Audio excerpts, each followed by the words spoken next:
Selanjutnya Ustaz, rencana pesta pernikahan yang siap digelar akhirnya batal setelah calon pengantin wanitanya menghilang. Sang calon pengantin wanita diduga kabur dengan cara melompat dari jendela beberapa jam sebelum acara digelar. Pelaminan yang telah dipersiapkan ini akhirnya kosong lantaran calon pengantin wanita menghilang beberapa jam sebelum acara pernikahan digelar.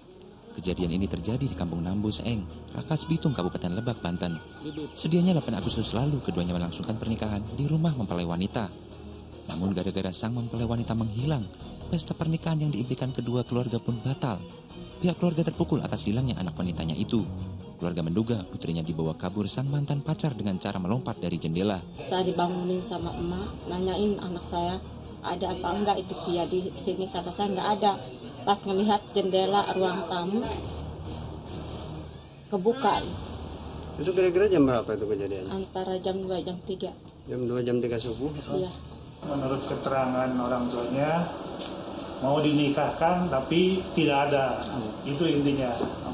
Dan sekarang juga kami sudah menerima laporan, mungkin sesegera mungkin ini lagi ditindaklanjuti.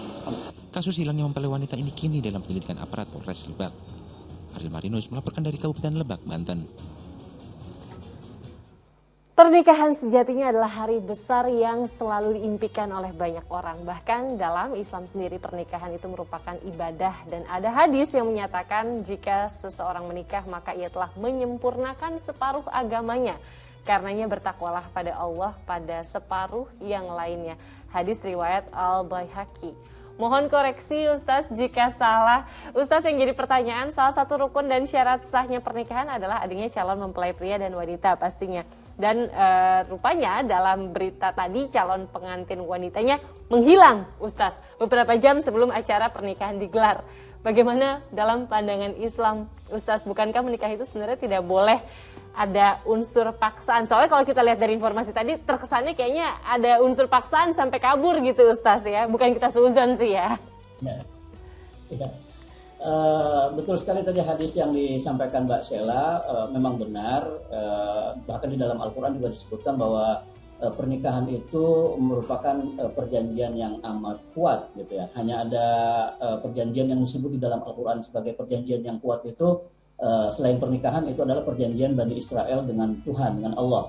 Artinya perjanjian pernikahan itu begitu kuatnya sampai disamakan dengan perjanjian Bani Israel dengan Allah. Nah, itu dari sisi itunya memang pernikahan sesuatu yang sakral ya, yang sangat mulia. Nah, memang dari alur berita yang saya pahami itu sepertinya ada unsur pemaksaan dalam proses pernikahan yang kemudian gagal itu. Nah, karena tidak ada mempelai perempuannya atau walinya juga tidak bisa menunjukkan siapa mana calon mempelai perempuannya, tentu pernikahan tidak bisa dilangsungkan. Memang perempuan atau mempelai perempuan wanita tidak harus ada duduk di dalam akad pernikahan, tidak harus, cukup ada walinya. Tetapi harus jelas siapa yang dinikahkan, orangnya ada bersedia atau tidak. Nah, Rasulullah SAW pernah bersabda bahwa untuk menikahkan perempuan, seorang wali itu ayahnya ya, ayah kandung atau walinya siapapun itu diharuskan meminta izin dulu, kerelaannya dulu. Ada dalam hadis disebutkan la tunkahul ayyimu hatta tustamar wa la tunkahul bikru hatta tustazan.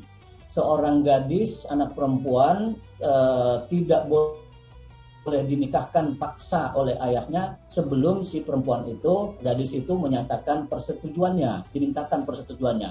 Lalu sahabat bertanya kepada Rasul, apa tandanya bahwa perempuan gadis kita itu setuju? Nah, kata beliau, suku Tuhan. Jadi kalau seorang gadis ditanya, kamu mau menikah enggak? Nih ada orang melamar kamu begini-begini, kemudian dia tidak menyatakan penolakan, dia diam, dan dari raut mukanya bisa kita tangkap dia setuju, nah itu artinya sudah boleh dinikahkan.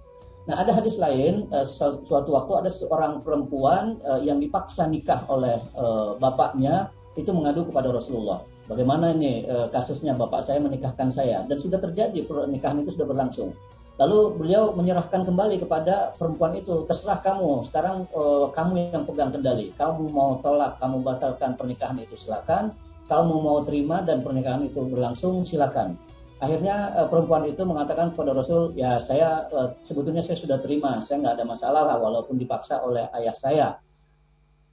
Tapi saya mengadu kepada baginda, kepada Rasulullah ini, agar menjadi peringatan bagi wanita-wanita lain atau bagi orang tua lain, jangan sampai memaksakan anak gadisnya menikah dengan orang yang mungkin dia tidak suka dan lain sebagainya. Jadi dua hadis itu saya kira cukup kuat untuk menjadi bukti bahwa pernikahan itu harus benar-benar berdasarkan suka sama suka, terutama dari pihak gadis. Tidak boleh ada paksaan sama sekali. Nah, karena itu yang terjadi seperti barusan dalam berita itu, jika benar ada paksaan sehingga sampai dia lari dengan pacar sebelumnya ya, saya kira itu sebuah peristiwa yang seharusnya tidak perlu terjadi. Begitu saya kira Mbak Sheila. Baik Ustadz, memang sejatinya bahkan dalam agama sendiri pun sepertinya ingin mengungkapkan bahwa pernikahan haruslah sebenarnya kebahagiaan untuk semua Ustadz ya. Tidak ada yang boleh dipaksakan sehingga menyakiti hati meskipun dalam diam. Baik.